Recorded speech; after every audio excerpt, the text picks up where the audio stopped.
Paz de Cristo, Dios les bendiga. Vamos a aprender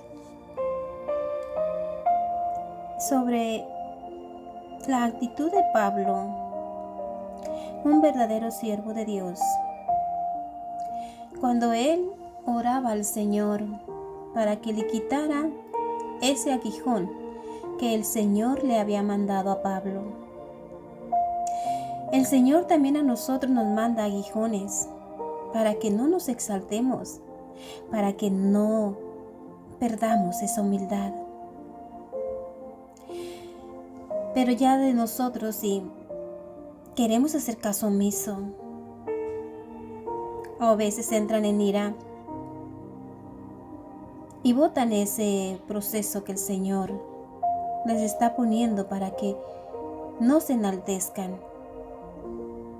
Pero cuando ya lo hacen, el Señor también los deja. Pero viene la perdición y la destrucción repentina por la desobediencia.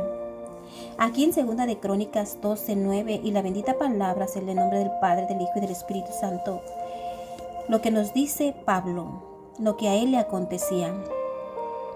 Pero él me dijo: te baste con mi gracia, pues mi poder se perfecciona en la debilidad. Por lo tanto, gustosamente haré más bien alarde de mi debilidad, para que permanezca sobre mí el poder de Cristo. El Señor sabía que si le quitaba este aguijón que venía y bofeteaba a Pablo, Pablo se iba a enaltecer, enorgullecer de lo que el Señor hacía a través de él. Porque esto había en Pablo, había mucho orgullo, mucho exaltamiento a sí mismo por quien él era.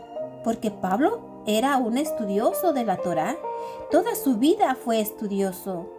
Y él era uno de los grandes maestros de la Torá. Entonces, él era bien celoso de lo que él sabía, de lo que él entendía que eso le agradaba al Señor. Y él, tratando de hacerse ver, sobresalir de los demás, hizo mucho daño al pueblo. Lo sabemos, los que hemos leído las escrituras, de este personaje, de este discípulo que fue añadido. Pero después miramos que cuando él tuvo la revelación de Dios, de la palabra, fue un cambio total en su vida. Y entonces se llenó de amor y misericordia, de bondad, del favor de Dios, que eso no lo había experimentado. Y entonces él se hizo el más humilde, dice la bendita palabra. Y el Señor por eso le mandó este aguijón. Muchos estudiosos dicen que fue un espíritu que lo abofeteaba y que el Pablo le había pedido al Señor que se lo quitara. Pero el Señor siempre le decía: bástate de mi gracia, porque mi poder se perfecciona en tu debilidad. Así es de que Pablo ya no insistió más. Y ya dejó pues que si así el Señor le agradaba, pues que fuera como el Señor quisiera. Por eso dice: ahora bien hago alarde de esta debilidad, para que permanezca sobre mí el poder de Dios, el poder de Cristo. Miren qué hermoso, que Pablo pudo entender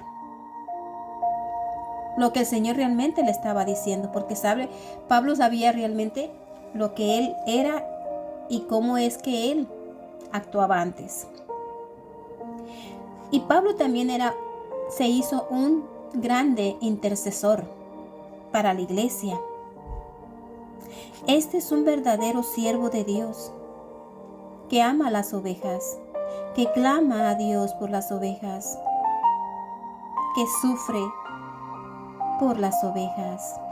En Números 14:19 dice: perdona, te ruego, la iniquidad de este pueblo conforme a la grandeza de tu misericordia, así como has perdonado a este pueblo desde Egipto hasta aquí. Mire, un verdadero siervo de Dios nos hará entender que necesitamos estar siempre limpios, siempre prestos a la presencia del Señor. Y este verdadero siervo de Dios clama, ora, ayuna y nos conecta con el Padre, porque ama realmente a las ovejas, ama al pueblo, y ya no fluye en sus emociones ni sentimientos, sino en el amor de Dios. Eso lo mueve. Y este es un verdadero siervo de Dios. En Deuteronomio dice, en 7:9, reconoce pues que el Señor tu Dios es Dios, el Dios fiel, que guarda su pacto y su misericordia. Basta 1000 generaciones con aquellos que lo aman y guardan sus mandamientos. Miren qué bonita promesa. Si somos fieles al Señor, nos esforzamos cada día, Él tomará el control de nuestras generaciones venideras. Cada esfuerzo, cada detalle, cada lágrima, cada sufrimiento vale la pena por el Señor. Así es de que aprendemos de Pablo de ser humildes y clamar los unos por los otros y buscar siempre el bien antes de los demás, antes que el de nosotros. Paz de Cristo, Dios les bendiga y el Espíritu Santo les guíe. Amén.